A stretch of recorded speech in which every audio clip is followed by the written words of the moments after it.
कार्तिक महीने कृष्ण पक्ष में त्रयोदशी के दिन धन्वंतरी का पूजन कैसे करें और इसमें कौन कौन सी विधि और विधान है, क्या क्या लगने वाला है, हमको किस तरह पूजन करना चाहिए, इस पर हम चर्चा करें। धन्वंतरी का पूजा हम लोग बराबर करते हैं और करते चले आ रहे हैं। हर वर्ष हम लोग धनतेरस का पूजन करते हैं।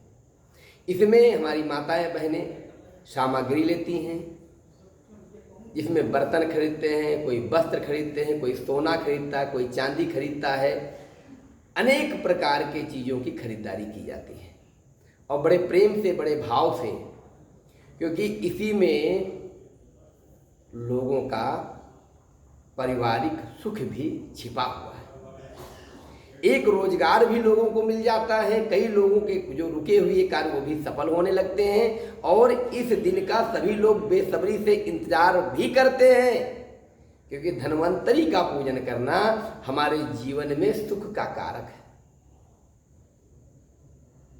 धन्वंतरी महाराज जीवन में सुख को देने ही आए हैं, आरोग्यता को प्राप्त कराते हैं, इसलिए धनतेरस के दिन इनकी पूजा होती है।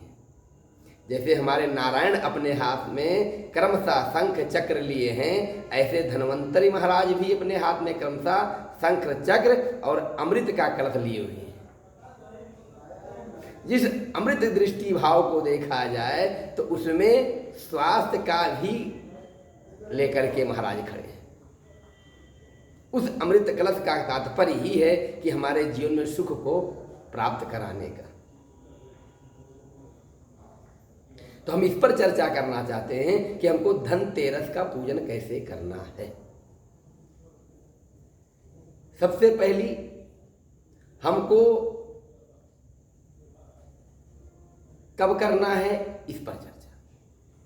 तो 10 नवंबर 2023 शाम 5:30 से 7:45 तक इसमें हमको धन्वंतरी का पूजन करना चाहिए, धन देवता का पूजन करना चाहिए, कुबेर का पूजन करना चाहिए, लक्ष्मी का पूजन करना चाहिए, गणेश का पूजन करना चाहिए, रिद्धि सिद्धि का पूजन करना चाहिए। और तिथियों में और दीपावली या कोई भी पूजन का समय होता है उसमें मुहूर्त देखा जाता है, लेकिन धनतेरस का जो पूजन किया जाता है वो सायंकाल में ही, प्रदोष काल में ही किया जाता है। इसलिए चिंता करने की आवश्यकता नहीं। 10 नवंबर को शाम को 5:30 से ये पूजा प्रारंभ हो जाएगी और 7:45 तक इसका मुहूर्त है। और मुहूर्त की कोई बात ही नहीं, क्योंकि यह प्रदोष काल में ही पूजा किया जाता है। ये सायंकाल में ही पूजन होता है धनतेरस का। अब इसमें क्या विधा है, तो विधा ये है कि सुबह हमको गौ माता का गोबर ला करके और सायंकाल में लेप करना चाहिए। लेप, गोबर से लेप करने के बाद में आटे से हमको बड़े प्रेम से वेदी बनाना चाहिए और उसके बाद में हल्दी से भी हमको वेदिका को सजाना चाहिए, जिसे चौक कहते हैं, चौका पूर्णा कहते हैं, कहीं चौक पूर्णा भी कहते हैं, जिसे चौक बिना पूर किए कोई कार्य नहीं होता है। तो हल्दी स्वास्थ्य और लक्ष्मी जी का है और जो आटा है वो हमारे मन और विचार और वाणी की सुख की कामना। इसलिए हमारे जीवन में ये दोनों ही आवश्यकता है। इसलिए हम चौक पूर कर ही कार्यक्रम प्रारंभ करते हैं, पूजन या पाठ करते हैं। उसमें ना कोई अबीर गुलाल का प्रयोग नहीं होता है चौक में, सिर्फ हल्दी और आटे का। और महाराज उसके बाद में चौक जब पूर हो जाए, पहले गोबर से लीप ले, फिर आटे और हल्दी से चौक बना ले। चौक बनाने के बाद एक लाल वस्त्र ला करके उस चौक पे डाल दे या पाटा ले ले, पाटा रख दे। पाटा रखने के बाद में लाल वस्त्र रख दे। लाल वस्त्र रखने के बाद एक तांबे का, पीतल का, सोने का, चांदी का, जो भी आपके पास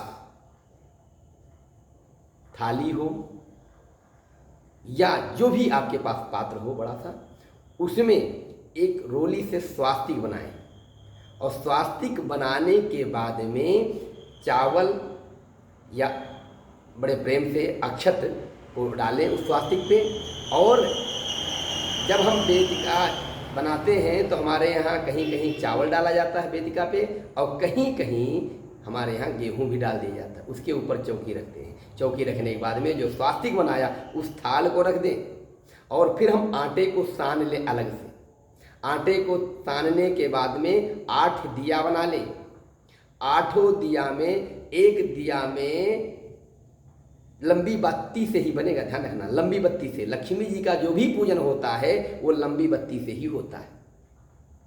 और यह शिव पुराण में भी बताया गया, क्योंकि शिव जी ने स्वयं धनतेरस का पूजन किया है, तो धनतेरस इसीलिए प्रदोष काल में ही मनाया जाता है। तो लंबी बत्ती बनाने के बाद में उन 8 दियों में रख लें, और रखने के बाद 7 दियों में देसी घी गाय का रख दें, बत्ती लगा दें।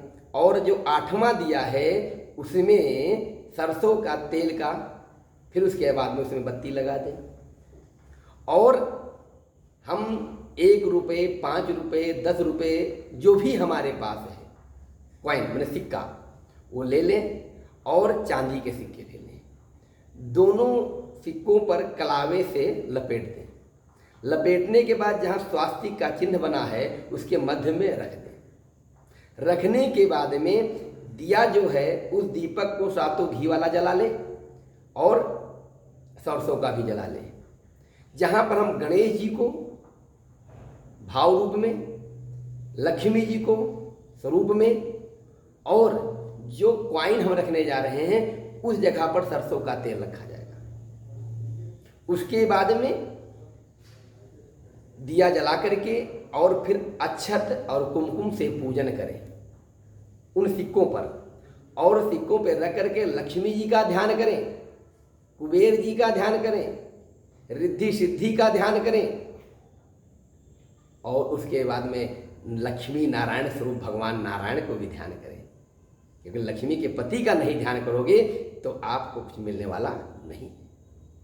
और जब ध्यान करने के बाद में फिर जल से आचमन कराएं, या उन्हीं सिक्कों को पहले ही आप जल से, दूध से, पंचामृत से दोनों स्नान कराने के बाद में फिर कलावा लपेटिए। और कलावा लपेटने के बाद रख करके अक्षत और कुमकुम से पूजन करें। फिर हल्दी का चढ़ा दें लक्ष्मी जी को। फिर उसके बाद में बड़े प्रेम से आप अमर बेल होता है, उस अमर बेल के चढ़ा देना चाहिए, क्योंकि अमर बेल चढ़ाने से धन धान्य की वृद्धि होती है। 7 गांठ की हल्दी ले लें, वो क्रमशः चढ़ा दीजिए। कमल गट्टे का बीज क्रमशः 7 चढ़ा दीजिए। ऐसे करके हरदिका का पूजन कर दे, हल्दी चढ़ाते हुए पूजन करते हुए, और माँ लक्ष्मी जी का, माँ रिद्धि सिद्धि का और गणेश जी का ध्यान करते हुए, कुबेर का ध्यान करते हुए, और उनसे निवेदन करें, हे माँ हमारे घर में जीवन भर ऐसे ही बने रहिए, हमारी सारी मनोकामना पूर्ण कीजिए। और इस विधि विधान से पूजन करें। पूजन करने के बाद में जो 7 दिया है घी का वो लक्ष्मी जी के पास, और जो सिक्के हैं वो उस सिक्के के पास सरसों का तेल का दिया जला दें। जलाने के बाद पूजन करने के बाद विधि विधान से आरती, पूजन, फल, मीठा जो भी आपके घर में है उस समय बड़े प्रेम से पूरा परिवार सहित माता लक्ष्मी जी, रिद्धि सिद्धि, नारायण को और धन्वंतरी भगवान को समर्पित करने से निवेदन करें, समर्पित करने की हमारे घर में कोई रोग ना आवे, हमारे घर में कोई दोष ना आवे, हमारे परिवार में कोई कलह ना हो। हे प्रभु हमारे ऊपर ऐसे ही कृपा बरसाए रखिए। पूजन करें और 7 दियों को लेकर के एक चौखट पर, एक देव जहाँ पर आपका पूजन घर है और एक जहाँ पर आपका जल है रखा उस जगह पर, एक कीचड़ में और मतलब रसोई घर में, और एक दिया आप मध्य में अपने रख दीजिए। और महाराज एक दिया जो गणेश जी के पास रहेगा, लक्ष्मी जी के पास, और एक दिया जहाँ क्वाइन रखा, सिक्के रखें, उसके पास जो सरसों का, वहीं जाकर प्रणाम करके निवेदन करके धूप दीप में चढ़ाने के बाद में आरती करने प्रणाम करें। विश्वास से कहूँगा इस तरह क्रमशः पूजन करते हैं तो आपकी सारे मनोरथ सिद्ध होंगे। करें